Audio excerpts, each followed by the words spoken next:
This is a gem I'm watching ERSDL.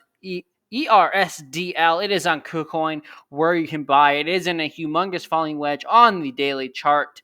Um, you know, I would look for a bounce no later than 289. That's still a 66% drop. So by no means is it time to buy just yet, but the daily chart is completely bottomed out on the R side. But according to the falling wedge, it could go down a little bit more. But usually they don't fall all the way down here before they break out, because if they do, it means they're probably going to keep going down.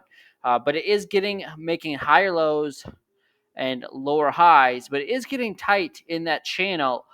So it is something I am currently watching. Definitely not a buy just yet, but it is something I am eyeing very closely. ERCL, the 4-hour chart, like I said, has more room to come down, so it's still not a buy. The 1-hour chart is an uptrend, so again, that you would wait for that to crack before you buy in. And plus, it might not be a buy for another week. We will see, but I do think within the next week, it's going to either tank to the downside even more, or it's going to go parabolic to the upside. My move to the upside is a 10x.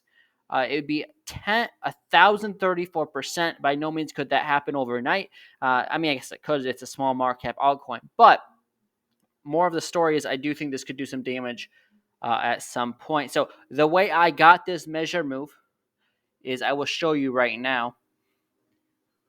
Okay. So I took this, and was at the top of the channel to the bottom. That was the bottom. That was the top.